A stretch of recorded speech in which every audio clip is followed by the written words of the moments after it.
My mother slid a cashier's check for $1 million across the kitchen table, and it wasn't for me. It stopped next to the mashed potatoes, in front of my sister Madison, and the whole room started clapping. My aunt cried. My father studied his fork. I remember the smell of pot roast and the sound of my sister's bracelets as she pressed the check to her chest like a newborn. Nobody looked at me. I was 29 years old, and I had kept that family's books for 7 years, and I sat there doing what I always did, the quiet math nobody asked for. 2 weeks later, that same mother told me to pack my life into boxes. And here's the thing you should know before we start. Being told to leave wasn't the worst thing my family ever did to me. It wasn't even close. 5 years later, they would come for the thing I built with my own 2 hands, and they would use my own name to do it.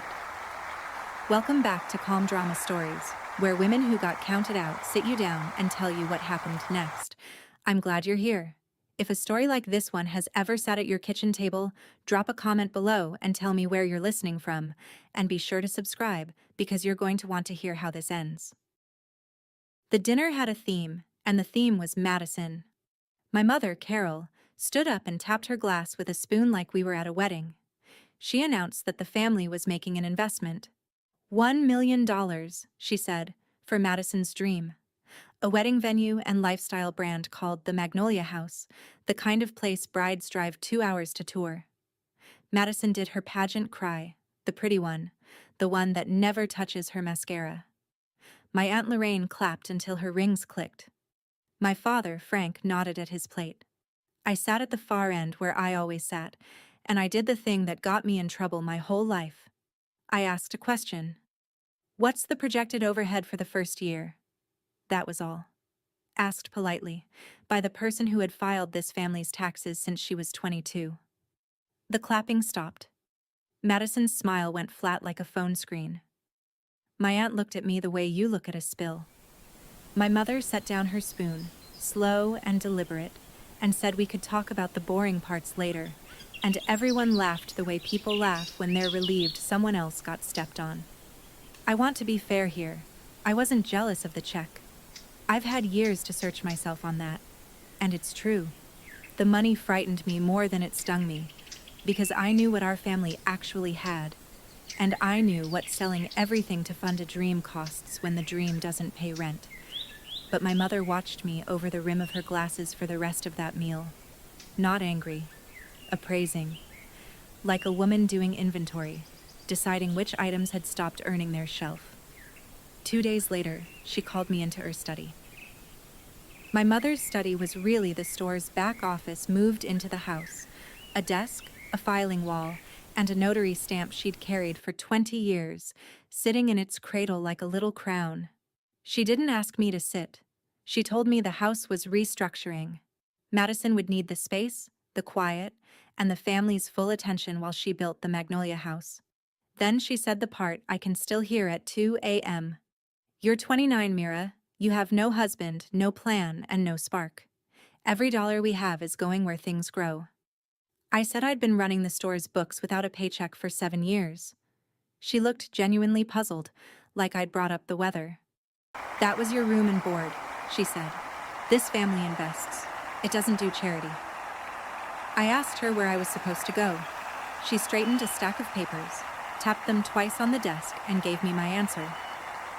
That's the first interesting question you've asked in years. You have 2 weeks. You're just wasting space here. Then, softer, almost kind, which made it worse. You don't water rocks, Mira. I stood there and felt the sentence go in clean, the way sharp things do. You don't bleed right away. I nodded, because I'm the kind of person who nods, and I walked out past the filing wall with my name in its folders. My W-2s, my license copy, my whole paper life in her cabinets. Here's what I didn't understand yet, standing in that hallway. I thought she was cutting me out of the family. She wasn't. She was writing me down. And there's a difference between the two that would cost me almost everything, 5 years down the road, in a bank envelope with my name on it.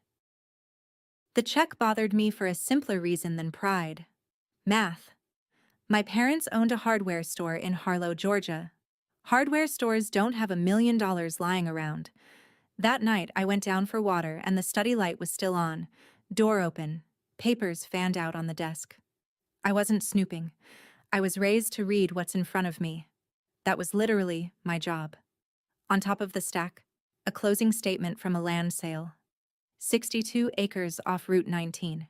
My grandmother Ruth's farm, sold to a developer out of Atlanta for $1.1 million after taxes. I stood there with my glass sweating in my hand. Grandma Ruth had died 2 years before. Quick, a stroke in her garden with her gloves still on. And I could hear her voice like she was in the room because she'd said it to us. To both of us. Me and Madison. The summer I turned 25, standing in the bean rows. When I'm gone, this dirt splits 2 ways. You hear me? 2 granddaughters, 2 halves. She never changed the will in time. Everything went to my mother, legal and tidy, and the law doesn't care what got said in a bean row. So there it was, in 10-point font. The $1 million wasn't a gift my parents were giving Madison. It was a thing being taken, half of it, the half that was supposed to be a promise, and handed over at a dinner with clapping. I put the glass down and went back upstairs and lay on my bed in a room that had 2 weeks left in it. And a question opened up in me, cold and specific, the kind that doesn't close on its own. If they took that so easily, what else had they already taken?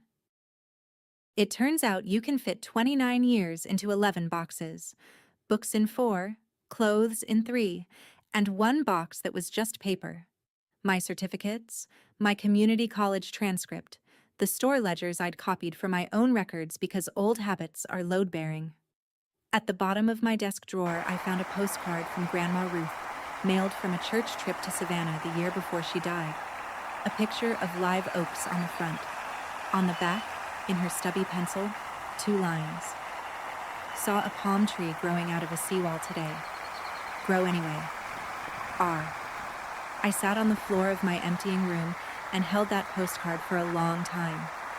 Madison appeared in my doorway on my last night, leaned on the frame with a glass of wine, and watched me tape boxes. "Don't make it weird, Mimi," she said. "It's not personal. Mom just believes in me." I asked her if she'd read the contractor bids for her venue yet. She rolled her eyes and said I sounded like an accountant. I said I was an accountant. She laughed, and for 1 second it was almost us again, 10 and 13, before the pageants. Then she drifted off down the hall to her room, which was about to become 2 rooms, one of them mine. My father passed my door twice that night. Heavy socks on old pine. I knew his walk the way you know weather. Both times he slowed. Both times he kept going. I want to tell you he came in and said something a father says. He didn't. He left a $100 bill folded under my windshield wiper instead. No note. I kept the postcard in my glove box for 5 years. I still know both lines by heart. My last day at Stone Family Hardware, I trained my own replacement, a bookkeeping service out of Macon that cost more per month than I'd cost per year. I handed over passwords, walked the shelves one last time, and then, because paper is how I say important things, I brought my mother a single typed page, a request to be removed as a member of Stone Family Holdings LLC. You should know about that company. When I was 22, my parents formed a little holding entity for the store and the building. For tax purposes, my mother said, and put my name on it as a 20% member. I signed where the tab said sign. I never got a distribution, never had a vote that counted, and mostly forgot it existed. The way you forget a spare key you gave someone in better times. But leaving town flipped a switch in me. I wanted my name back. All of it. My mother took my typed page, set it under her stapler without reading it, and smiled at a customer over my shoulder. "Paperwork later, Mira. We're busy building something if you haven't noticed." I said I'd noticed. She was already walking away. I stood at the counter I'd worked since high school and rang up my last customer, Mr. Pruitt, 3 feet of chain and a padlock.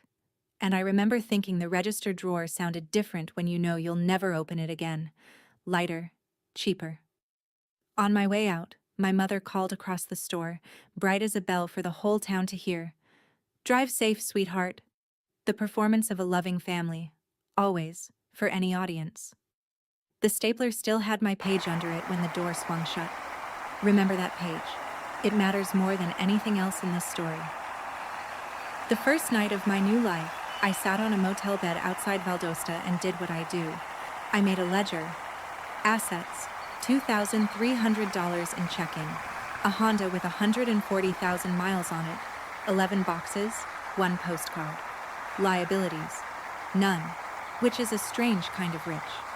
Skills, bookkeeping, payroll, quarterly taxes, and the ability to be invisible in a room, which I was about to learn had market value. I wrote it all on motel stationery with a pen that skipped, and at the top of the page I wrote, Page 1. Don't let anyone tell you rock bottom is dramatic. It's mostly administrative. The next morning, I spread a map on the hood of the Honda and thought about where a woman with a head for numbers and no references goes. Cities want degrees. Small towns want history. But the coast wants hands. Fishing seasons, tourist seasons, charter boats, rental cottages. Every one of them a little business drowning in receipts, run by people too busy working to do paperwork. 3 hours south, on the Florida line of the Gulf, there's a town called Cedar Point. I'd been there once at 19, on the only vacation my family ever took that wasn't a pageant. I remembered the smell of diesel and salt and fried mullet, and a marina full of men yelling about invoices. I put my finger on it. My grandmother grew tomatoes in dirt the county map called unbuildable. Grow anyway. I checked out at 6 a.m., bought gas and a banana, and drove south with most of what I owned sliding around behind me at every stoplight. It sounded like my whole life rearranging itself. I decided to take that as a good sign. Before I could open a new checking account in Cedar Point, I had to close out my old paper trail, and that's when the floor gave a little. I called the bank in Harlow about a certificate of deposit my grandmother had started for me when I was born. My college fund, the one I'd been told wasn't performing, when I asked about it at 19, the year I swapped university brochures for community college at night. The teller was young and helpful, and had no idea what she was handing me. The CD had been cashed out, she said. $18,000, withdrawn in full. A decade ago, when I was 19. Authorized signature on file. Carol Stone, custodian. I stood in a gas station parking lot with the phone against my ear and asked her to read the date again. She did. It matched the spring Madison turned 22, the spring of Madison's first business, an online boutique that lived 11 months and died owing money. The spring my mother sat me down and explained, with great patience, that college debt would eat me alive, and wasn't it lucky I was good at numbers without the piece of paper. I had asked about that account back then. I want you to know I asked. I was told there had been a bookkeeping error, and then I was told I was being disrespectful. And in my family, the second thing ends the conversation. A decade. This didn't start with a check on a table 2 weeks ago. It started when I was a teenager, and it had a signature on it, and the signature was my mother's. I thanked the teller because I'm polite even when the ground moves, and I hung up and wrote one line in my new ledger. Find everything with my name on it. Here's what I did that week, and I'm going to be specific, because it matters later. I froze my credit with all 3 bureaus. I closed every account with my name alone on it, and opened new ones in Cedar Point. I found one old joint checking account from my college years with my mother's name still on it. The bank told me closing it required both signatures. I mailed her the form with a stamped return envelope. It never came back. Fine. I emptied it to $4 and moved on, because you protect what you can reach, and you document what you can't. Then I sat in the Cedar Point Library and typed a formal letter to Stone Family Holdings, LLC, requesting removal as a member, and I sent it certified mail, return receipt requested. 9 days later, the green receipt card came back, signed by my mother in her tidy notary hand. I put it in a folder. I know how this sounds. Who mails certified letters to their own mother? A woman who grew up watching that mother keep every receipt from every vendor who ever crossed her. That's who. Carol Stone taught me one true thing without meaning to. Paper is the only witness that doesn't change its story at Sunday dinner. But when I stopped by a Harlow Bank branch on my one trip back for the rest of my boxes, the teller squinted at her screen and said something that itched for years. "Ma'am, you're still listed as a member of Stone Family Holdings." Still listed. My letter had been received, signed for, and shelved. The same place as the page under the stapler. An LLC, it turns out, is not like a family. You can't be thrown out of one just because somebody stops loving you. You have to be released. And they never, ever released me. Cedar Point does not care about your last name, which is the nicest thing a town has ever done for me. I got a job cleaning offices at night. A dentist, a realtor, an insurance man. 6 to midnight, paid in checks that never bounced.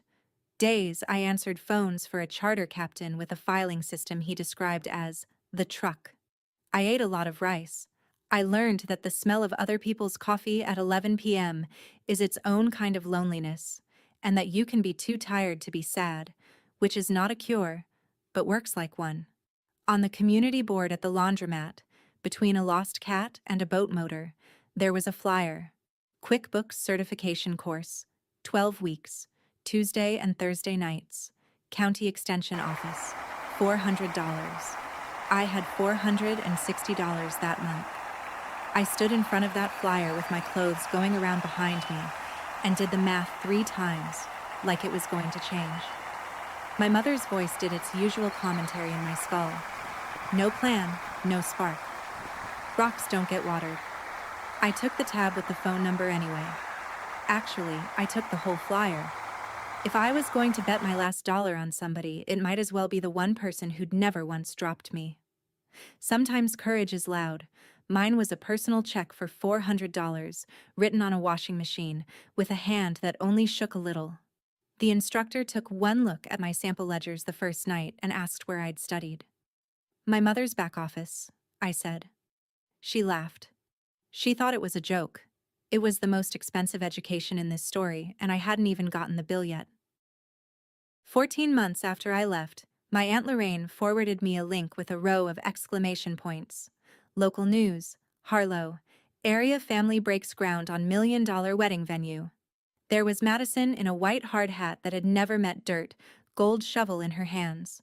There was my father at the edge of the frame, looking at the ground he'd just bet on. And there was my mother, front and center, quoted like scripture.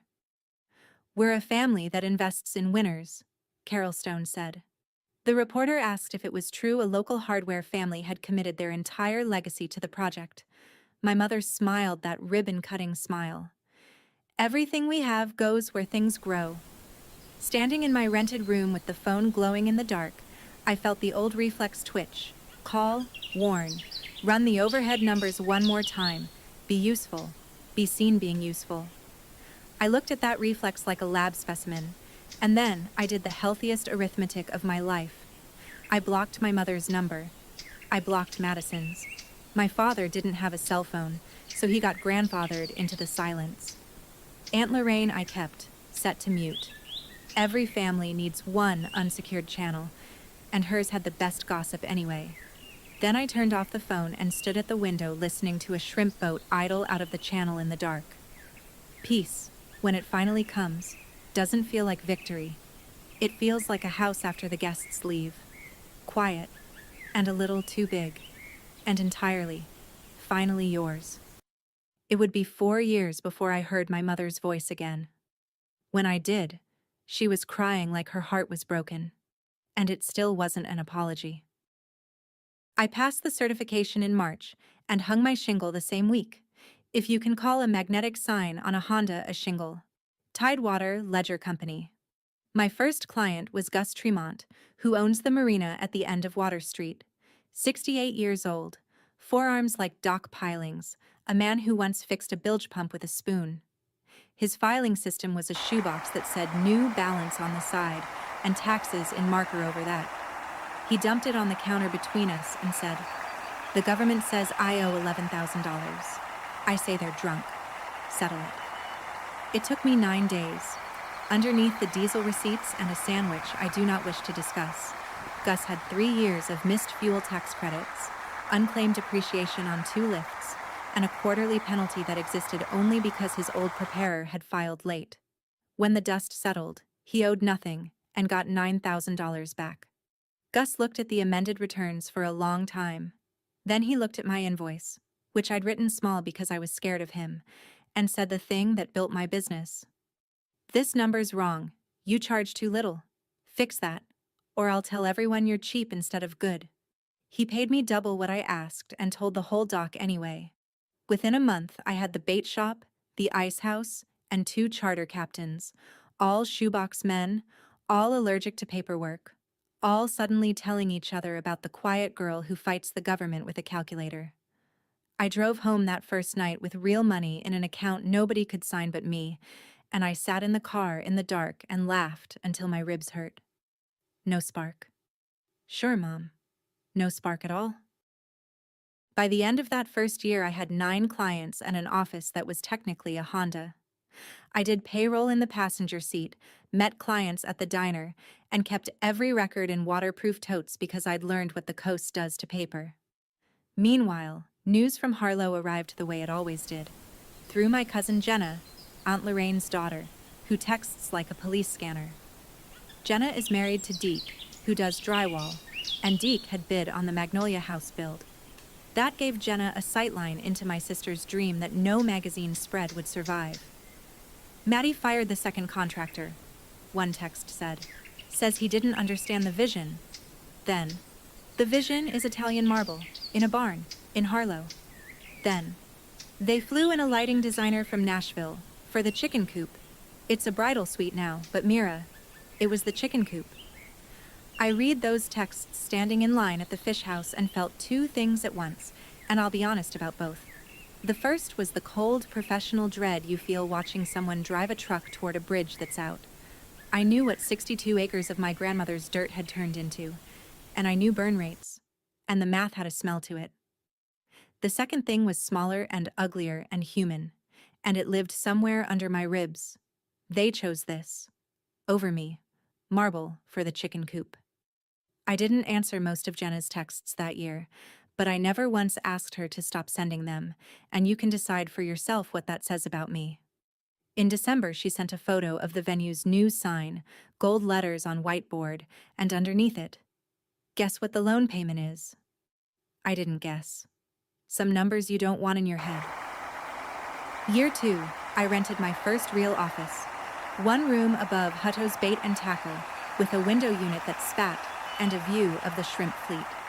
Best worst office in Florida. The day I moved in, my mail forwarded over from the old rental, and in the stack, between a fishing catalog and a light bill, was an envelope that made my hands go still. A Schedule K1, Stone Family Holdings, LLC. Tax year just ended, member. Mira Stone, 20%. 0 distributions, of course. I never saw a dime of anything. But there was my name, still riding along in their tax filings like a passenger they'd forgotten in the back seat. Except you don't forget a passenger for 2 years. You keep her because she's useful. I sat down at my new desk and wrote my second certified letter, cooler than the first, with phrases I'd picked up from a legal handbook at the library. Formal demand, membership withdrawal. Please confirm in writing within 30 days. I mailed it to my mother as registered agent, and 11 days later the whole envelope came back stamped, refused. Refused. Not unclaimed, not undeliverable.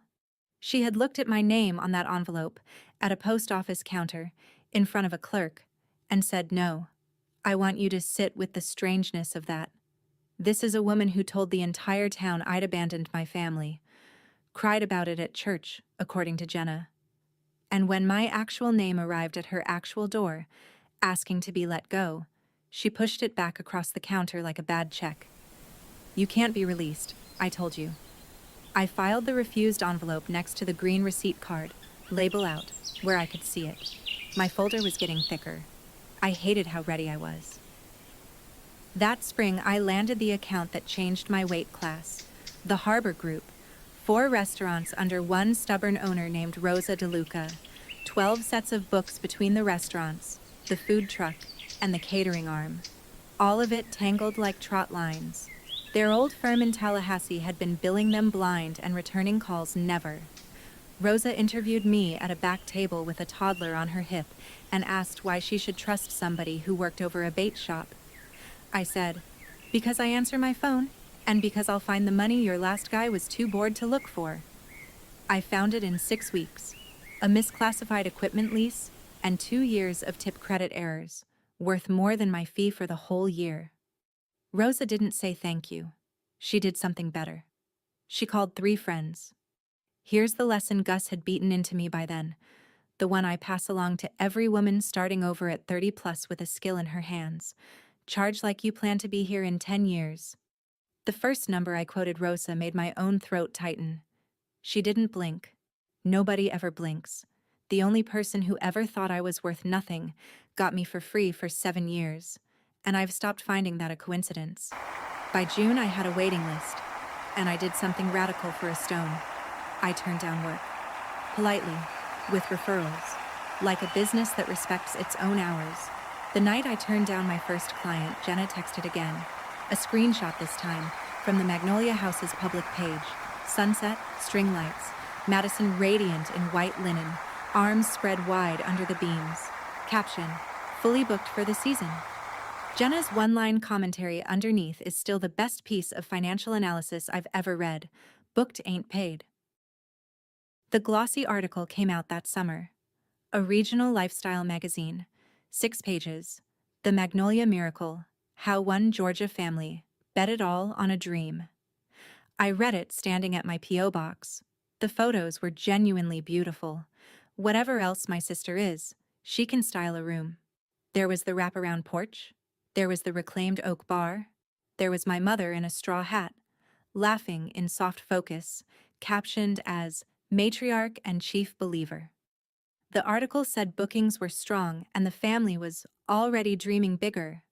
What the article didn't have was a single number, and I read financial journalism the way other people read horoscopes. I notice what's missing. 2 days later, Jenna supplied the missing numbers in her own format.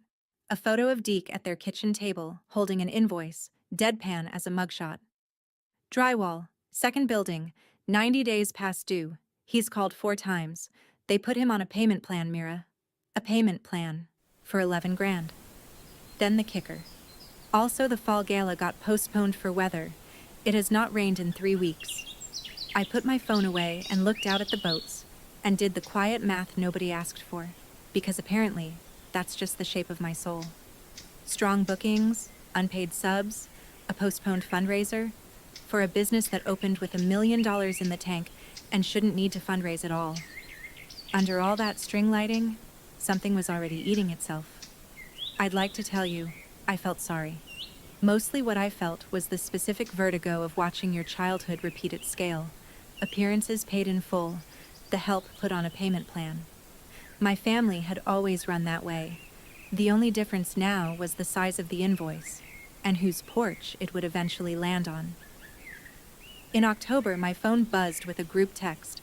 Me and what looked like every contact my mother had ever collected, 200 numbers wide. I hadn't heard from her in 3 years, but there I was on the blast list, right between the pharmacy and the pastor. You're invited to an evening under the magnolias, a fundraising gala celebrating our first amazing year. $500 per plate, tables of 8 available, family discount available. I read it 4 times. The audacity had layers, like a wedding cake. She'd blocked my certified letter with her own hands, told the town I was an ingrate, and kept me on the marketing list, because a contact is an asset, and Carol Stone has never once deleted an asset. And the family discount. For me, presumably, $500 minus the going rate for wasting space. I typed and deleted a dozen replies, each one a small courtroom. Then I sent the one that took no prisoners precisely because it had no blood in it. No. Just that. No punctuation drama from the person who used to write 3 paragraphs of apology for missing Sunday dinner. Jenna called me within the hour, cackling. She'd gotten the same invite.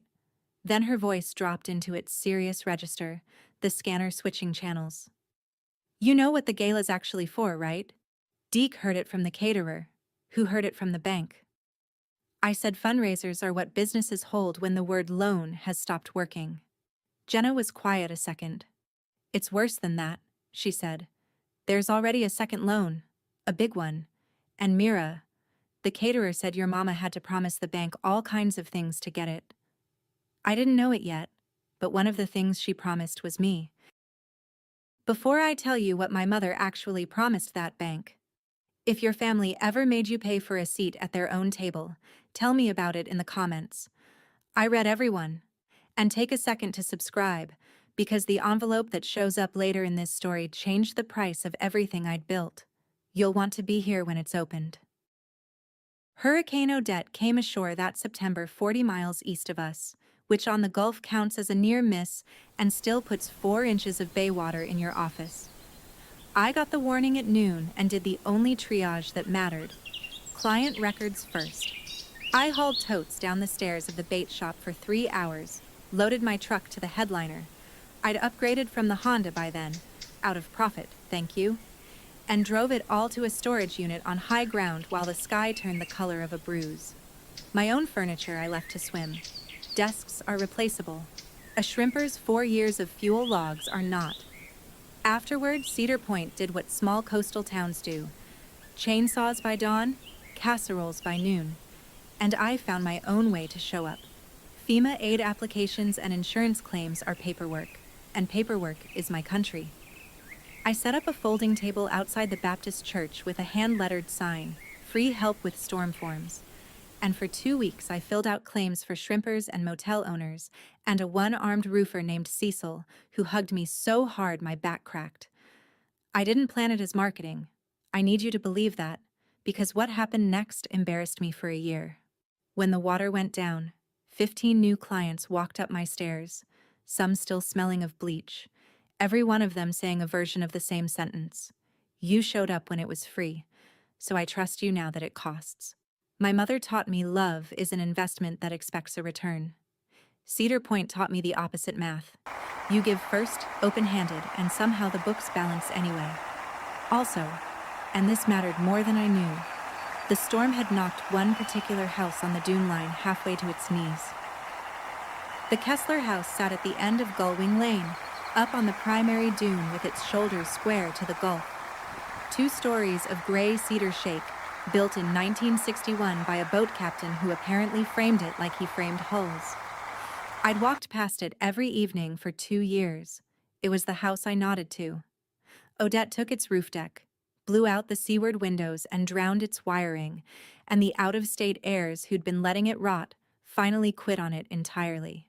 It went on the county auction list that winter. As is, cash, no contingencies. I found the listing on a Tuesday night and sat with my laptop glowing in the dark like a fire. Here's what I had. $73,000 saved, dollar by dollar, 3 years of rice dinners and refused vacations. Here's what the flippers would see. A tear-down lot with a Gulf view. Here's what I saw. Sound framing, a survey that said the dune held, and math at midnight on the back of a deposit slip. Auction cap, rewire, roof, windows, 18 months of sweat spread across weekends I technically didn't have. I called Gus at 7 a.m. because he'd know the bones.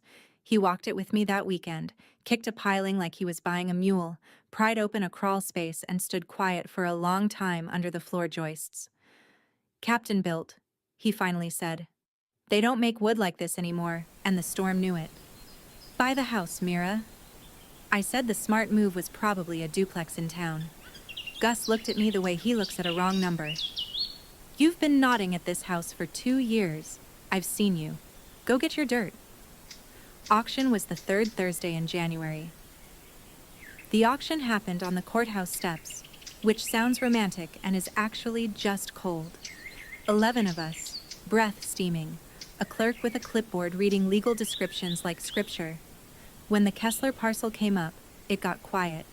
And then it was me and one other bidder, a flipper in a golf vest who bid with his chin. 48, 52, 55. He chinned 59 at me with the bored confidence of other people's money, and I heard my own voice come out flat and final, a register voice, a voice that has counted what it has and knows the number cold. 61.5. He checked his phone. Whatever margin spreadsheet lived in there said no. The gavel, a literal gavel, Cedar Point does not upgrade, came down. And a broken house on a dune belonged to a woman who'd arrived in this town 3 years earlier with 11 boxes and a skipping pen. My hands shook so hard signing the paperwork that the clerk kindly pretended not to notice. That afternoon, I drove to Gullwing Lane with the old brass key the estate had mailed the county. It didn't turn. 60 years of salt in the lock, and the key just spun my hope around and gave it back. So I did what you do. I dragged a crate under the east window, knocked the plywood loose, and climbed in through the window of my own house. And that was still the easiest door my family ever gave me. I sat down right there on the gritty floor in the smell of salt and old wood and bird, with sunset coming through the empty window frames in stripes, and I held that useless brass key until it went warm in my fist. Remember this house. Remember this key. Because everything my family does for the rest of this story, they do because of what this house became, and what it proved. The renovation ran on weekends and stubbornness. I learned to sister joists from a video and a retired framer named Hollis who charged in fish sandwiches. Rewire I paid for properly. Water and fire are where pride goes to die. Month by month the house came back. Roof, windows, a porch you could trust. And while it did, the firm grew past what one woman in an office over a bait shop could hold. So I hired Danny Marsh, 19, community college, a girl who talked to spreadsheets easier than to people and flinched when praised, which told me plenty about her house before she ever said a word about it. First week, she found a duplicated vendor payment 3 clients back that I had missed. I praised her in specifics, watched the flinch, and kept doing it anyway. On schedule, like physical therapy. You break the cycle in small reps, or you don't break it at all. Meanwhile, buying a house at county auction turns out to come with homework. Quiet title. My closing attorney's office ran the standard searches on me as buyer. Liens, judgments, entities. The boring proctology of American paperwork. I signed the authorization without a second thought. I had a clean freeze on my credit. Clean accounts. 5 years of dots connected and documented. I was, on paper, the most boring woman in Florida, and proud of it. The title clerk said the report would take 2 weeks. It took 9 days, and then she called me at the office at 4 p.m. on a Thursday, and her voice had that trying to sound casual sound that paperwork people get exactly when things are not casual. "Ms. Stone," she said, "quick question about your search results. Are you aware you're an active member of an LLC in Georgia?" I told her yes, unfortunately, and started my usual speech about the family company that wouldn't release me, and she interrupted, politely, with the sentence that rearranged my year. "The membership isn't the flag, ma'am, the activity is. Stone Family Holdings has UCC financing statements filed against it, recent ones. For those of you who've never had the pleasure, a UCC filing is what a lender records when a business pledges collateral. It's the public fingerprint of borrowing. My name was a 20% limb of a company that was currently, pledging its body to a bank. And I hadn't signed, seen, or smelled any of it. The clerk read me the filing dates. The earliest was around the time of the Golden Shovel groundbreaking. The latest was fresh, months old. Whatever the Magnolia House was costing, Stone Family Holdings was helping pay for it, and Stone Family Holdings was still wearing my name. I got very calm, which people who know me have learned is my loudest alarm. I thanked her, hung up, and stood at my office window watching a pelican fail to land on a piling, and I thought about my mother at a post office counter pushing my name back across like a bad check. Twice I'd asked to be released. Twice ignored. I'd assumed it was spite, or laziness, or the general Stone allergy to admitting anything. Standing at that window, I finally ran the colder equation. You don't keep a name on a company for spite. Spite is free, and my mother never held a free asset in her life. You keep a name on a company because the name is worth something to somebody. I just couldn't see who yet. I closed on my broken beautiful house 8 days later, and I hired a lawyer before I hired a plumber. Patricia Vance practices out of a converted house in town with a shell driveway and a paralegal named Bernice, who runs the place like a destroyer. Patricia is 61, reads operating agreements for pleasure, and bills like she apologizes, rarely.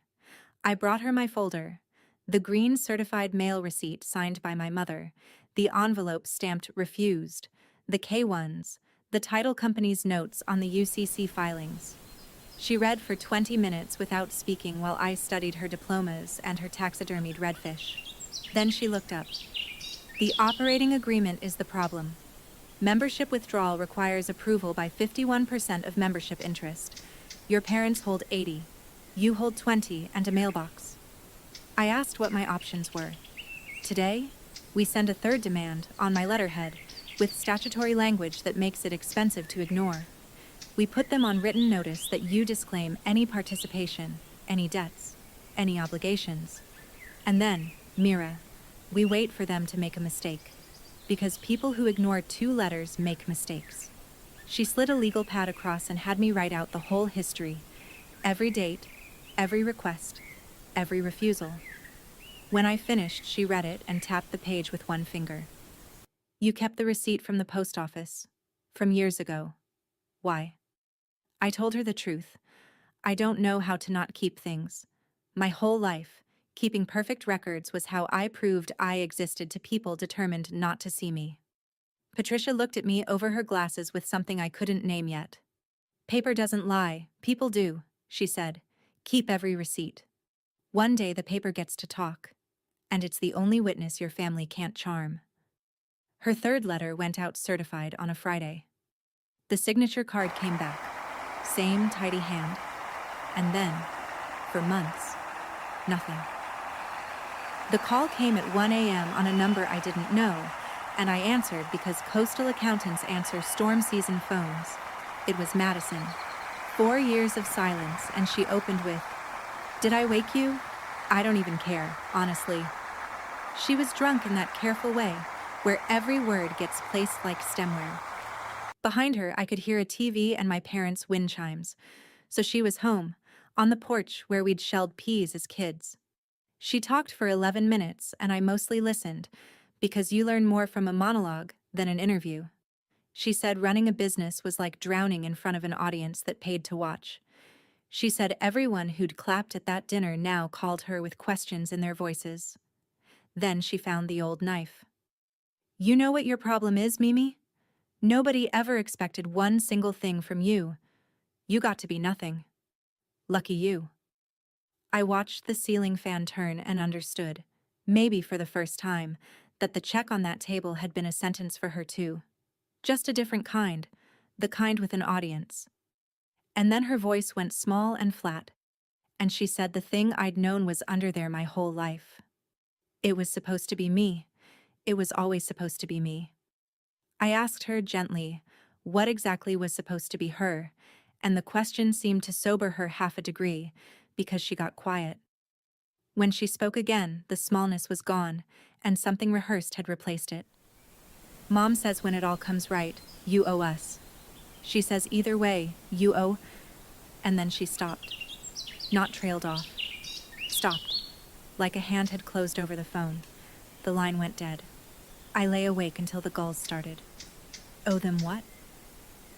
The Magnolia House didn't last 3 years. It died in the spring the way businesses die. Slowly, then all on one morning. Jenna sent the photo before 8. The gates chained and zip-tied to the iron scrollwork Madison had flown a man in from Savannah to design. A county notice. The kind with bold print. Delinquent taxes. Pending tax sale. Behind it you could still see the white porch, string lights sagging like the party had aged 40 years overnight. 29% of businesses die from running out of cash, and I'd watched this one bleed for 2 years from 200 miles away. Being right about the math felt like nothing at all. That's a thing they don't tell you about being the family accountant. Madison moved back into my parents' house that same week. Into my old room, Jenna reported, because hers had become brand storage. Boxes of unsold Magnolia-branded candles where my bed used to be. But here's the part I need you to understand. because it's the hinge the rest of this story swings on. In Harlow, the story of the collapse got written that same month, and I wasn't there to check the ledger. The story went like this. Poor Madison. She dreamed so big. And the storms? And the economy? And meanwhile, her sister, sitting on her money down in Florida, wouldn't lift one finger for family. Jenna heard it at a baby shower.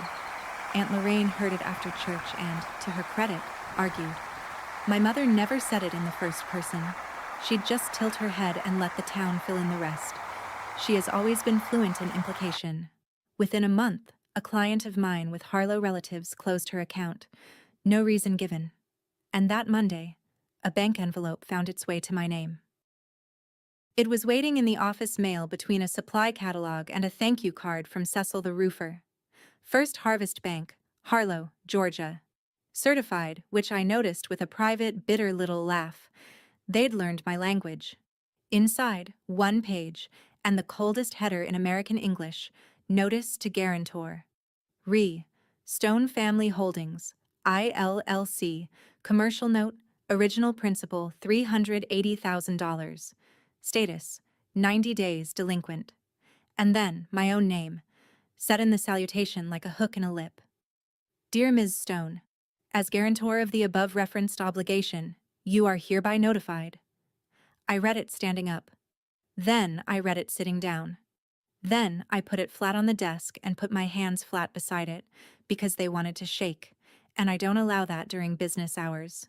$380,000. More than my house and the firm's best year stacked together. Payable, apparently, by me, on a loan I had never seen, for a company I had begged in writing. 3 times, certified, receipts filed, to release my name. Danny found me like that 20 minutes later and asked if I was okay in the voice of a girl who knows what a kitchen sounds like before something breaks.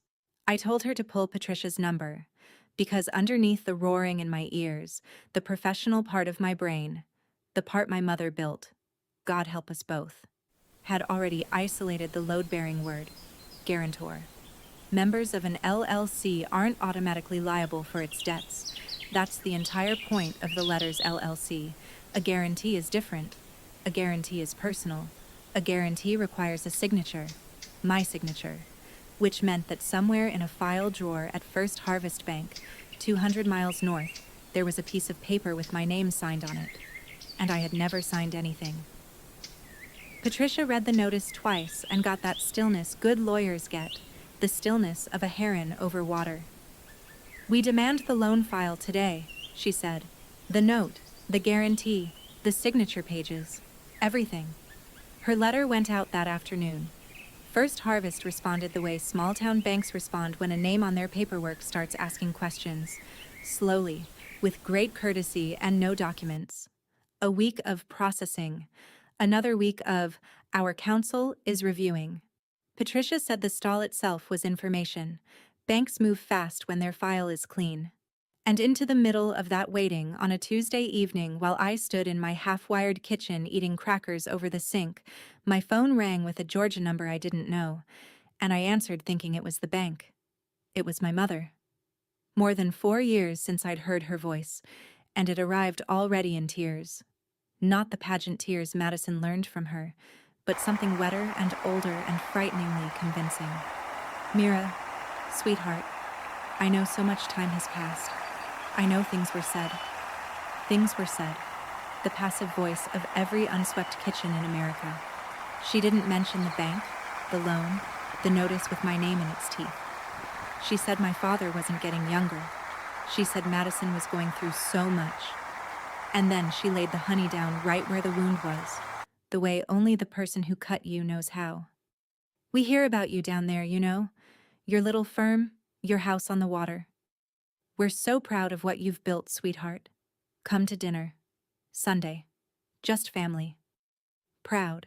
34 years, and there it finally was. Right on schedule, exactly when my signature became worth more than my absence. I told her I'd think about it. And God forgive the 29-year-old still living somewhere in my chest. Some part of me glowed. I went. Patricia advised against it. The bank file was still dark, and walking into their kitchen mid-mystery was walking into weather. I went anyway, and I won't dress it up for you. 5 years of building a life in salt air and one, proud of you, had me checking my mirror at red lights the whole 3 hours north. The house on Cypress Street had shrunk the way childhood houses do. New gutters, though. I noticed maintenance the way other women notice haircuts. Inside, it smelled like Sunday. Roast, yeast rolls, the lemon polish my mother saves for company. My old bedroom door stood open just enough to see Madison's boxes stacked to the ceiling.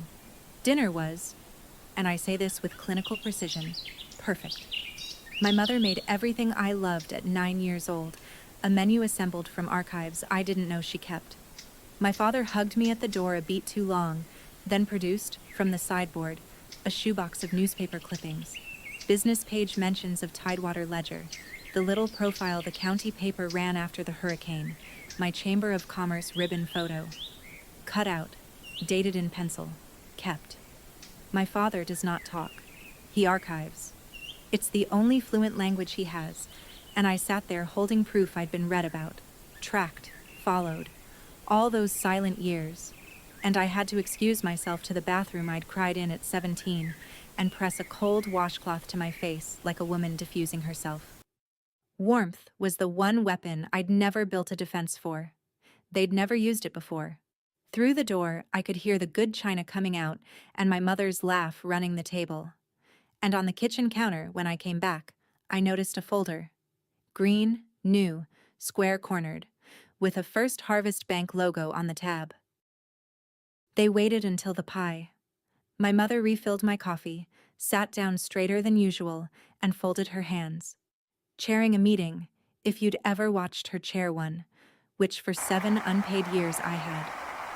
"We want to talk about the future," she said. Madison came alive like stage lights had hit her mark. The pitch had slides, actual printed pages in plastic sleeves. The Magnolia House, Chapter 2. Rebrand, boutique events, corporate retreats, intimate luxury. Madison's vision, and she turned a page and there was my name, in a serif font, under the words, Financial Director. My brain. "You're the missing piece, Mimi," Madison said. "You were always the missing piece." My mother took my hand across the table, and hers was trembling, and I still don't know which parts of that evening were performance, and which were a drowning woman's grip. "We were wrong about you," she said, each word placed like the good china. "You're the one with the head on her shoulders. This is your chance to finally be part of this family, Mira." And there it was. The sentence I had been saving a seat for since I was a child. I want to be honest with you about the next 30 seconds because I promised myself I'd tell this part true. I saw it. All of it, whole, like a landscape from a plane window. Sunday dinners, my father's clippings on a refrigerator I had a key to. The word "we" with me inside it. They were selling it to me, and for 30 seconds I was pricing it. Then my mother slid the green folder across the table, the same gesture, the same tablecloth, 5 years apart, and said the number. "The refinance needs $500,000. The bank just needs your signature, sweetheart. You're the only one of us they trust now. The bank just needs your signature." Somewhere under the pie and the trembling hands, a vault door swung shut in me, calm and pneumatic. I didn't open the folder. I squared it to the table edge, habit, and said, "No," quietly, the way you say true things. "I won't be signing anything. Not this, and not anything else with Stone Family Holdings on it." For one long second the kitchen held its breath, and I watched my mother's face do something I'd never seen in real time. The warmth drained out of it like water finding a crack, and what stood behind the warmth had been doing math the whole evening. "After everything this family gave you," she said, and her voice had lost its tremble entirely, "you'd sit at my table and refuse." I said, "You gave me 2 weeks and a curfew for the boxes." Madison shoved back her chair hard enough to scrape and left. A door upstairs shook the wind chimes. My mother gathered plates with terrible composure. My father looked at the floor with the focus of a man reading his own verdict there. I picked up my keys and thanked her. for dinner, because I was raised right, which has always been the joke of this whole story. At the door, I stopped. I asked the question Patricia had told me not to ask yet, but I'm my mother's daughter and I wanted to watch the answer arrive. Mom, the delinquency notice from First Harvest. It came to me. Why would it come to me? My mother stood in the yellow hallway light and did not blink. I'm sure I don't know, Mira. Banks make mistakes. My mother has never believed banks make mistakes in her entire life. It's the one faith we share. I was in the car when the porch light came on. My father came out carrying trash that didn't need carrying, a half-empty bag, an obvious prop, 65 years old, and it was the best cover story available to him in his own driveway. He set it by the can, then came around to my window and stood there in his cardigan, worrying something square in his hands. I rolled the window down. For a moment he just looked at me, and in the porch light his eyes were an old man's eyes, and I realized my father had gotten old on the exact schedule of everything else falling apart, and had said nothing about either. Your grandmother liked you best, he said. Just that. First words of the evening. Then he pushed the square thing through my window. Pages folded in quarters, soft at the creases like they'd been folded and unfolded many times, carried in a work shirt pocket. Thought about. You should see what your name is on, my father said. Then he straightened up, took his prop trash bag, and shuffled back into the house he could no longer afford, and the porch light went off before I could say his name. I drove 11 miles to a motel on the state road with those pages on the passenger seat, and I want you to understand that I didn't unfold them at a red light, and I didn't unfold them in the parking lot. 5 years of discipline is good for exactly this much. I got a room. I sat at one of those bolted-down motel desks under a light the color of weak tea. I took a photo of the folded square, untouched, time-stamped, because chain of custody is a love language too. And then I opened my father's laundry. 40 minutes later, I called Patricia Vance at home at 11 at night. She answered on the second ring like she'd been waiting for months. It was the guarantee, a photocopy of a commercial guarantee agreement, First Harvest Bank, securing a consolidated note for Stone Family Holdings, LLC. $380,000. Guarantor, Mira E. Stone. And on the last page, above my typed name, a signature. My signature. Or rather, a thing wearing my signature's clothes. The M correct. The S correct. The little tail on the final E almost right. The way a mannequin is almost a woman. It was dated the previous October. I pulled up my work calendar with cold fingers. Because that's what I do. I check. Even when checking is a formality. On that date, I had been at Rosa DeLuca's flagship restaurant in Cedar Point until past 10 at night, closing out third-quarter books with 2 of her managers, 200 miles from Harlow. I have the billing records. Rosa has the security cameras. And below the forged signature, stamped and inked and serene, sat the thing that took my breath in a way the forgery itself hadn't. A notary seal. State of Georgia. Signature witnessed and sworn before a commissioned notary public. In person, the works. Someone hadn't just signed my name. Someone had stood in front of an officer of the state and sworn I was there, and the officer had agreed. That was the moment the dinner reassembled itself in my head, every course in its true order. The tears on the phone, the archive of clippings. Proud of you, sweetheart. The folder square on the counter before I ever said yes to Sunday. They hadn't invited me home to come home. The guarantee was already delinquent, already smoking. The bank was already circling. They'd invited me north to refinance a forgery. To get my real signature, at last, laid down over my fake one like clean flooring over rot. You're just wasting space here. 5 years on, I finally had the full translation. The space I wasted was never in the house. It was on the signature line, and they'd rented it out. Back in Cedar Point, Patricia and I laid the whole thing out on her conference table like a quilt. Exhibit by exhibit, the green certified receipt, signed Carol Stone, from 3 years back. The envelope stamped, refused. Patricia's own letter, received and ignored. Every one of them dated before that October signature. 3 written demands to be released, And then a guarantee appears wearing my name, my work calendar, and Rosa's invoices for the night itself.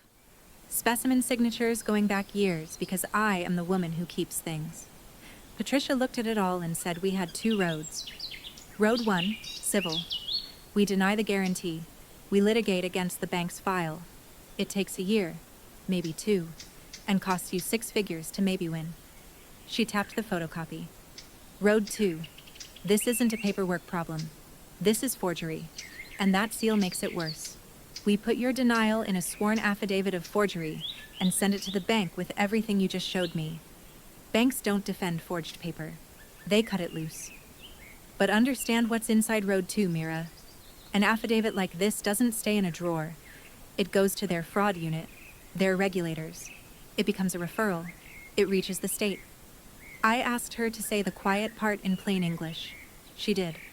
Somebody in your family committed a felony, possibly 2 somebodies. You sign that affidavit. You're not venting at Thanksgiving. You're handing your family to the state of Georgia. We sat with that. And then I said the thing I'd been carrying since the motel. The thing I could only say in that office with the redfish watching. Patricia, I could just pay it. $380. The house, the reserves. I could cover it, and this all just stops. Patricia didn't flinch. Yes, she said. You could buy them. The question is, what you'd be buying. While I was deciding, they answered for me. On a Thursday morning, a process server in a fishing shirt climbed my office stairs, verified my name with an apologetic little nod, and handed me a lawsuit. Stone versus Stone. Plaintiffs: Carol Stone, Frank Stone, Madison Stone. Defendant: me. I read it at my desk while Danny pretended very hard to be a filing cabinet. The theory sprawled across 18 pages, but here's the spine of it: that my professional skills were family-developed assets, that my 7 years of unpaid work created a constructive partnership I'd abandoned, that Tidewater Ledger and, they named it, they actually named it, the waterfront residents, were fruits of that partnership. They wanted $450,000, or, the complaint offered helpfully, equivalent participation in defendants' ongoing enterprises. Participation, in my business. Patricia called it what it was: a nuisance suit, built to bleed and to pressure, with maybe a 4% chance of surviving the year, and a 100% chance of costing me a fortune and every night's sleep until it died. 43% of small businesses get threatened with a suit in any given year. Mine just had my mother's name on the cover page, but it was page 11 that changed the temperature of my blood. Their attorney attached, as an exhibit about the family's good faith reconciliation efforts, his own engagement letter, proving how long they'd been trying to resolve this amicably. The letter was dated 3 weeks before the Sunday dinner, before the tearful phone call, before the yeast rolls and the clippings, and this is your chance to finally be part of this family. They'd hired a lawyer to sue me, then set the table.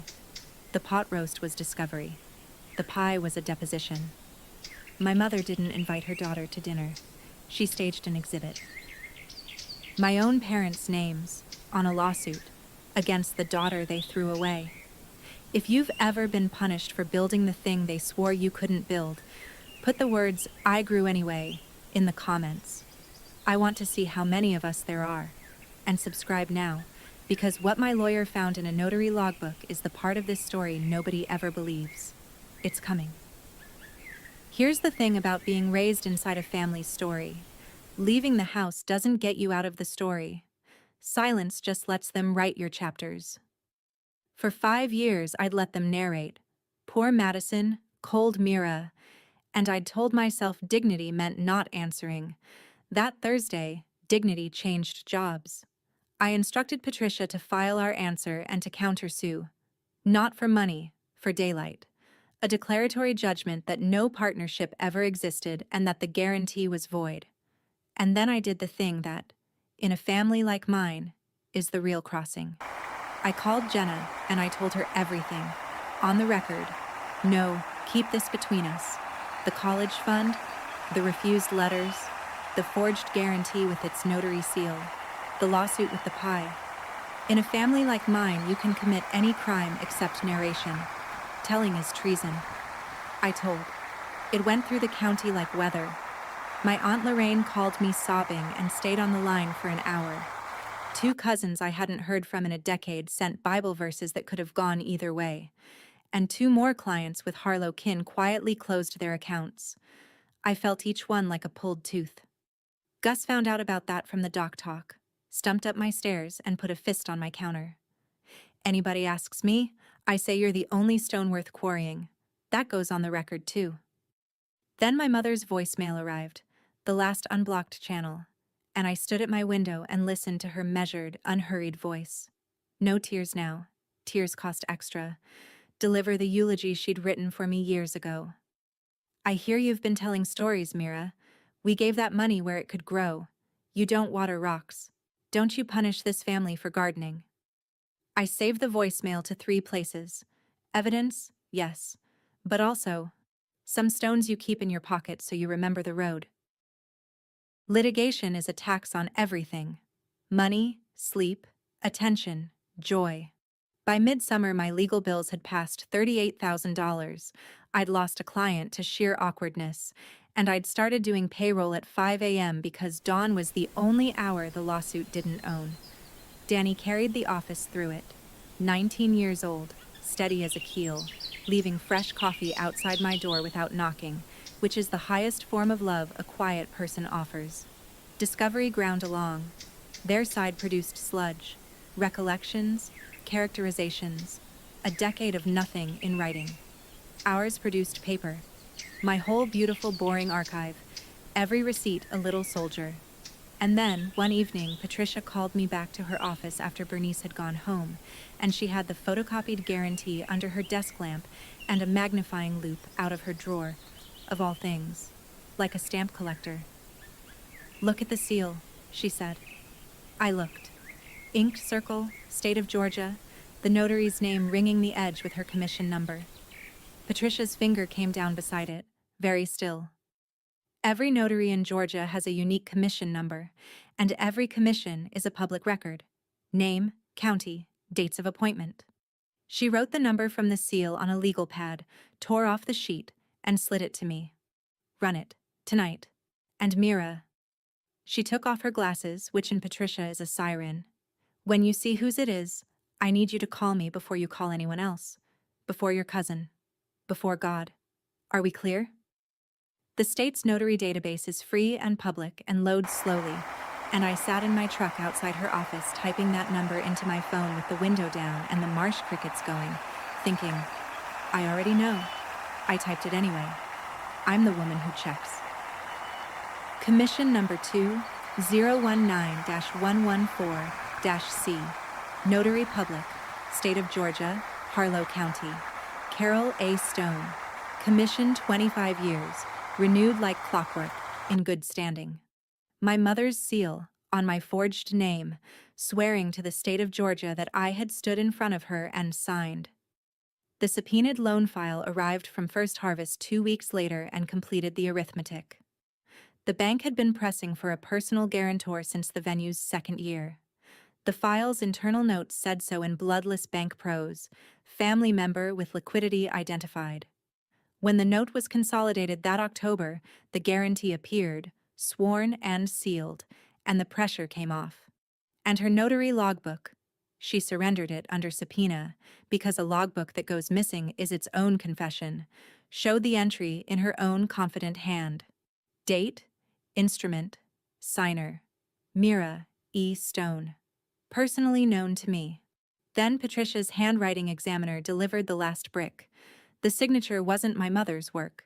The pen pressure, the letter forms, the telltale hesitation marks matched the specimen exemplars from a decade of birthday cards and pageant paperwork. Madison wrote my name. My mother stamped it true.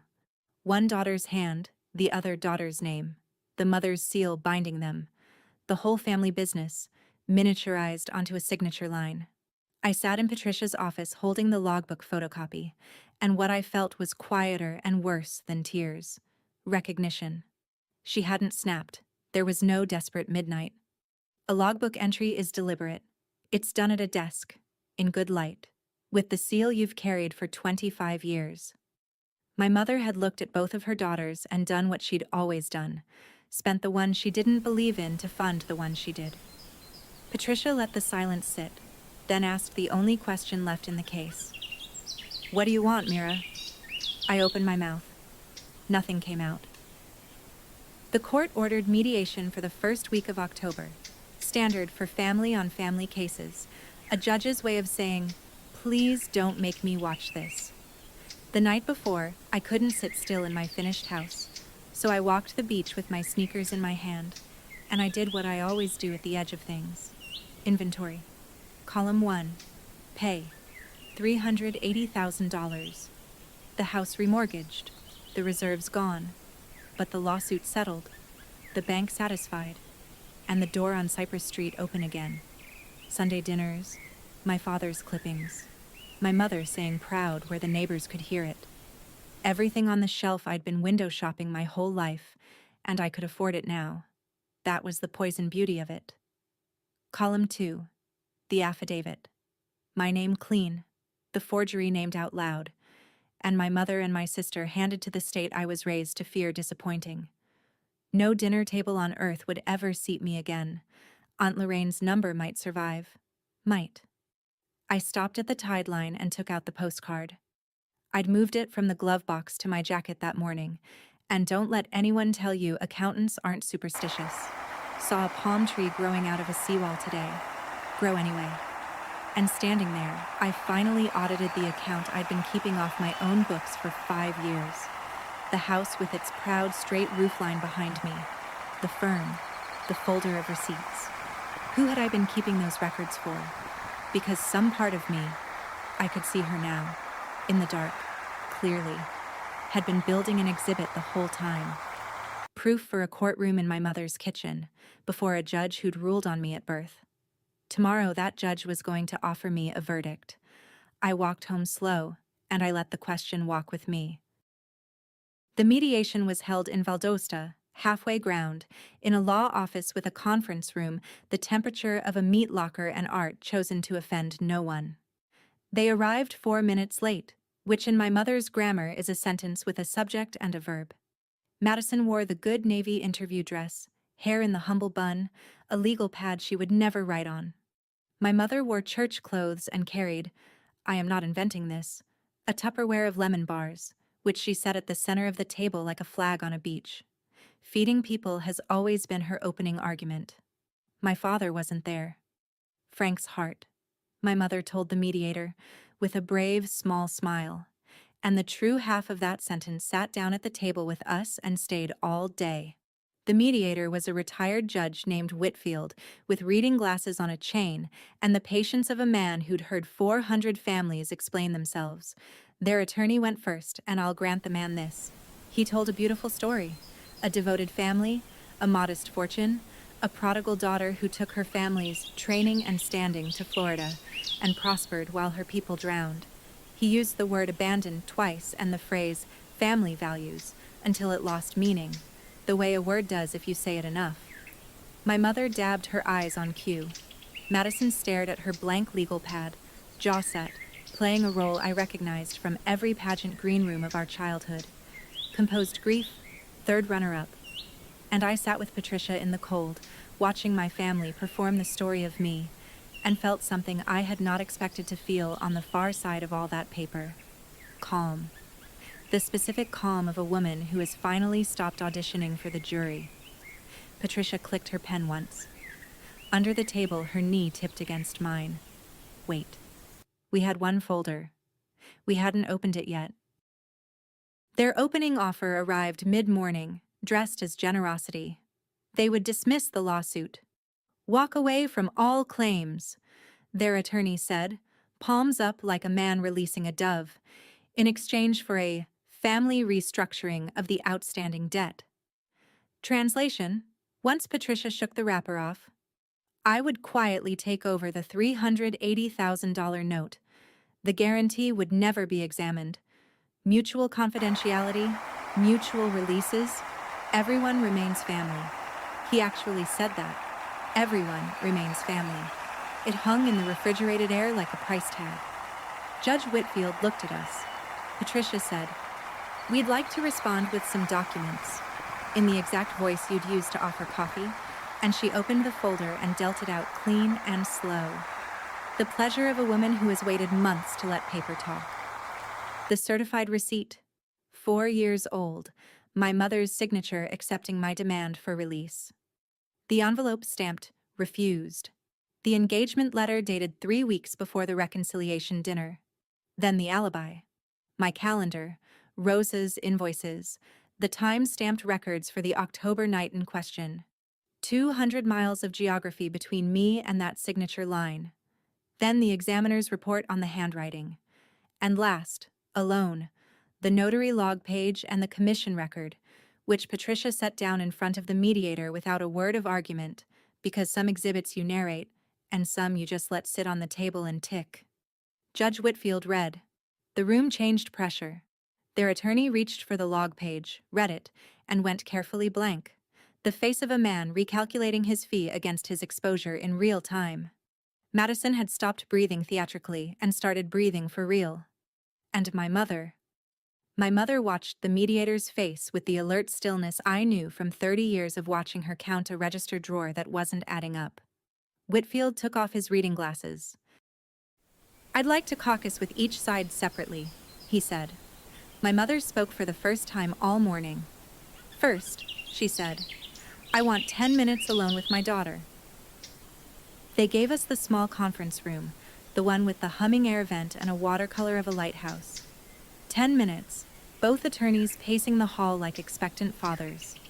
My mother sat down across from me, and I watched her take off the performance the way you'd take off earrings after church. Deliberate, item by item, until what sat there was the woman from the back office, the one with the stapler and the 25-year seal. I hadn't seen her undressed like that since I was a child. It was almost a relief. "You were never stupid," she said. "So I'll say it plain. That paper out there ruins us. Your sister forged it. I sealed it. You know that. I know it. And that retired judge knows it by now. So here is what I am offering, Mira, and I will only offer it once." She folded her hands. "Pay the note. Quietly. Sign the settlement. Let the guarantee die in a drawer and it's finished. No charges, no stories, no shame on anyone's stone. And you come home. I mean it fully. Sunday dinners, Christmas. Your father has maybe 5 good years left. You'd have every one of them. I will stand up in front of this town and say we were wrong about you." She leaned in, and her voice did something I'd waited 34 years to hear. And it was terrible to finally hear it now. It warned. "I will put your name back where it belongs, sweetheart." The vent hummed, and because silence has always been the one tool that works on me, she filled it with the only true gift she gave me that day. "You think I'm a monster. My daddy stood in our store when I was 24 and handed the keys to your Uncle Ray, because Ray had the smile. I stood on the sidewalk with my nose against my own family's glass. I swore I'd never split what I had into halves that both lose. I backed the one who shined because nobody ever backed me. That's not cruelty, Mira. That's how it works. I did what was done." And the strange thing, the thing I didn't expect after 5 years of rehearsing this room, is that I believed her. All of it. The sidewalk, the glass, the girl of 24 with her nose against her own name. I believed her, and for a moment I saw the whole assembly line, her father spending her spending me, the same coin passed down hand to hand until somebody either spends their own child or drops the coin on the floor and refuses to pick it up. She was offering me everything I had ever wanted. That's what you need to understand about that little room. This wasn't a trick, or not only a trick. The dinners would be real. The clippings would go on the refrigerator. The name would go back. Her word, where it belonged. All of it mine. Retail price $380,000 plus my silence, plus one working lie, sealed in a logbook.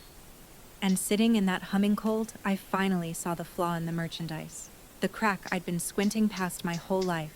If it can be purchased, it was never the thing I was starving for. A verdict you can buy tells you nothing about your worth. That's the whole reason you can't buy one anywhere honest. I had spent 5 years building a life that I told myself was for me, and it mostly was. But there'd always been one shelf in it kept dusted for her inspection, one exhibit waiting on a judge. I looked at the judge now. I asked her the only question left on my docket. If Magnolia had worked, if the million had grown, would you have ever called me? The vent hummed. My mother looked at me, and to her credit, to her terrible lifelong credit, she did not perform. She looked at me the way she looked at inventory, and she chose accuracy. She said nothing at all. It was the most honest conversation we ever had. Something in my chest that had been holding its breath since I was 9 years old finally exhaled. I stood up, lighter by one entire childhood, and opened the door. Back at the long table with both attorneys reassembled and the lemon bars sweating untouched in their Tupperware, Judge Whitfield asked if the parties had anything to state before he continued the caucuses. I said I did. Patricia turned her chair an inch toward me. We'd agreed I'd say this part myself, on the record, in my own register voice. There's no partnership, and there never was. And everyone at this table has known that since breakfast, I said. So here is my answer to every offer, made and implied. I will not be paying the note. I will not be signing a confidentiality agreement. This afternoon, my attorney is delivering my affidavit of forgery to First Harvest Bank, along with the examiner's report and the alibi records. And the complaint regarding the notarization goes to the state authorities in Atlanta this week. Their attorney started to speak. I wasn't finished. And we withdraw our counterclaims damages demand. I don't want their money. I don't want the store, the house, or 1 acre of what's left. I want my name out of their books. That's all I've ever wanted. I just spent 30 years calling it something else. The room went so quiet I could hear the lemon bars settling. My mother stood up, and for the first time in my life I watched her composure fail in public, watched the register counting stillness crack down the middle, and what came through the crack was not rage. It was disbelief. She had made me the one offer she believed no starving person could refuse, and I had refused it, and her whole arithmetic of the world hinged on that being impossible. You'd hand your own mother to the state, she said, and her voice caught on itself. Over paperwork? I gathered my folder, squared it to the table edge. Habit. You notarized it, Mom, I said. Paperwork is where you put me. It's the only place you ever put me. I picked up my coat, and I said the last thing I have ever said to my mother's face, and I said it gently. Because it was surrender, mine and hers both. You don't have to be proud of me now. You just have to be careful of me. I know the difference at last. She said my name once, quietly, Mira, like a door closing. I signed the affidavit in Patricia's car with the windows down. My hand didn't shake at all. Paper works slowly and then all at once. Within 3 weeks, First Harvest's Fraud Counsel reviewed the affidavit, the examiner's report, and their own file, and did exactly what Patricia said banks do with forged paper. They cut it loose. My guarantee was formally rescinded, the bank preferring one bad note to one public trial about how their branch accepted a seal without a signer. The lawsuit died faster. Their attorney, having seen the logbook, withdrew from representing them inside of a week, and the case was dismissed with prejudice before Thanksgiving. With prejudice meaning forever, meaning they can never bring it again, a phrase I had Patricia repeat to me twice, slowly, like a favorite song. The state's paperwork moved on its own clock. In time, my mother surrendered her notary commission voluntarily ahead of revocation, and she and Madison entered a diversion agreement. Restitution to the bank, admission of the false notarization on the record, no trial. First offense, her age, full repayment. The state wanted its integrity back more than it wanted 2 women in a courtroom. Some viewers will find that too soft. I understand. But I'd asked the prosecutor's office for exactly nothing harsher, and here's why. The sentence that mattered had already been served, in a small cold room, in the silence after my question. The only thing left was the parking lot. Madison caught me beside Patricia's car, out of scripts at last, mascara actually moving. "You could have saved us," she said. "You had the money. You could have just saved us." I looked at my sister, 37, magnificent, ruined, still holding the blank legal pad, and gave her the truest thing I had. "No, Maddie, I could have paid for you. It's not the same thing. Nobody ever taught either of us the difference." For a second, something crossed her face that might have grown into understanding, someday, in different soil. Then my mother called her name from across the lot, and she went.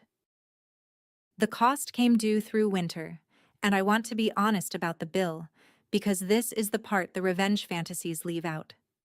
My legal fees topped $52,000, unrecoverable, gone. The Harlow phone tree assigned me my permanent title, the girl who turned in her own mother, and 2 more clients drifted off, gently, citing nothing. Aunt Lorraine still calls, but on Tuesdays now, when her husband bowls, and I notice the scheduling and say nothing, because you take love in the size it comes. And one gray afternoon in January, my father called. The first phone call of his life, as far as I know, placed from the hardware store's back room on the landline, with the compressor running for cover. He didn't say hello. He said, "Your grandmother would have done the same thing you did. She'd have done it faster." A long breath, the compressor humming. "Don't tell your mother I said that." Click. I stood holding my phone in my kitchen for a long while. On Cypress Street, the for sale sign went up in March. The bank's restructured note and Madison's leftover vendor debts were getting settled the only way left, and my parents moved to a 2-bedroom rental near the church. I learned it from Jenna, and I sat with it, and I'm going to tell you exactly what I felt, because I promised you true. Grief, yes. And a terrible clean quiet, like a ledger finally closed by someone else's hand. The machine had eaten the machinists. It didn't need me for that. It never had. And in April, an envelope arrived from the Georgia Secretary of State, Stone Family Holdings, LLC, amended filing, membership updated. My name, released, removed, gone. A dozen years of paper ended in one line. I read it on my porch, and it weighed nothing at all.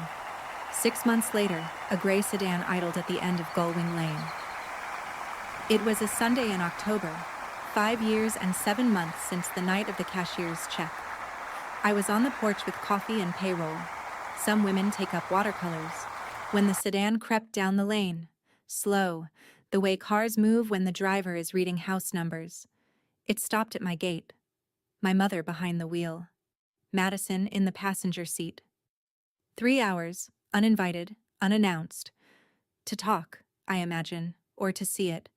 The way you drive past a thing to make it real. I didn't move. The gate stayed closed. The gate had nothing to do. It's a low-cedar gate, and its whole job that day was to stand there being mine. What happened next? I watched from behind my own screen door, and Jenna later confirmed the family's version matched, word for word, because Madison told it herself. Crying, at Lorraine's kitchen table. My sister got out of the car. She stood in the sandy lane in the October light and looked at the house, the gray cedar shakes, the straight, proud roofline, the storm shutters I'd hung myself, the garden coming up along the rock border. And my sister, who once held $1 million in her 2 hands at a dinner table while a family applauded, broke apart in the road like weather. She screamed it at my mother through the windshield, loud enough that I heard every word over the surf. "Why does she get everything? It was supposed to be me." And my mother, I watched her, sat behind the wheel with both hands at 10 and 2, and stared straight ahead at my house like a woman doing inventory one last time and finding the count impossible. Here's what I understood, standing at the screen with my coffee going cold. The scream wasn't for me. Neither of them was seeing me at all, even now. Madison was screaming at the machine, and sitting at the wheel of the machine was its first victim, still driving. I stepped back from the door. I let the tide have the rest of it. The sedan sat another minute, then backed out of my lane. And that is the last time my family ever came to where I live. Life, afterward, insisted on being ordinary, which is the whole prize. Danny made office manager at 21 and cried at the title on her business cards, and I pretended not to see, per our treaty. The firm sits at 60 clients and a waiting list I guard like a garden fence. Big enough to matter, small enough to sleep. Gus threw a fish fry on the dock for my 5-year business anniversary and stood on a cooler and told the whole marina I'd once fought the government with a calculator and won, which gets less accurate and more beloved every year he tells it. Jenna brings her kids down every summer. Her youngest calls my place the Aunt Beach. And in the evenings, I work the garden I built along the rock border behind the house, where the county map says nothing grows. I hauled the soil in myself, bag by bag, 2 summers of it, bedded into the seams of the limestone with compost and stubbornness. And now there's sea lavender and beach sunflower and one absurd tomato plant Gus mocks relentlessly and eats from anyway.